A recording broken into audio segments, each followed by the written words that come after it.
Hey everyone, this is Afiq Malik. He is an incredible financial planner who has broken the mold and someone we've been working with for some time before getting involved in Optiwise Wealth Advisory.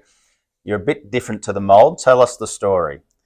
So I started off in funds management, and while I was doing that, we were managing anywhere from hundreds of millions to billions of dollars. From then, I wanted to go back to the nitty gritty because I understood people weren't getting the right advice. So those who could afford the high fees were getting high quality advice, whereas your normal average Australian were not getting, we're getting the worst end of the deal. So we went into part of the business was we expanded into financial planning, and I became the primary financial advisor for the firm.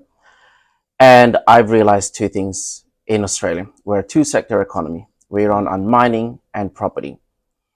One thing I've realized was a lot of financial planners, they were recommending managed funds purely because the more you manage under managed funds, the more you get paid. However, I took a different approach, and that approach is what is best for the client, and that should be the best advice for the client. And part of that is ensuring they have a decent property portfolio as also a managed portfolio which diversifies the whole portfolio for the client. So you talked about diversification there. How important is it for diversification when someone's trying to create wealth, especially in the context of what we're talking about in self-managed super funds? As with all things, never put all your eggs in one basket. So diversification is very, very important. Now, what you want to do is go with what is winning already, and then diversify from there. And in Australia, as we all know, property is the number one asset which all Australians should have or should be invested in.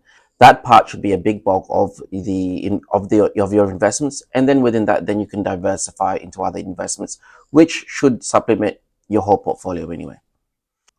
So what do you see the benefit to you and to your clients and what you bring as being part of Optiwise Wealth Advisory? So as I mentioned earlier, I'm a very strong believer in property. What I've seen Optiwise do for my clients is they've not only found them property, they found them the right property. And that's the value that Optiwise brings to my client. And therefore, I want to reciprocate that and bring value towards Optiwise's client. And that's why the mutual agreement we have to join forces and work together.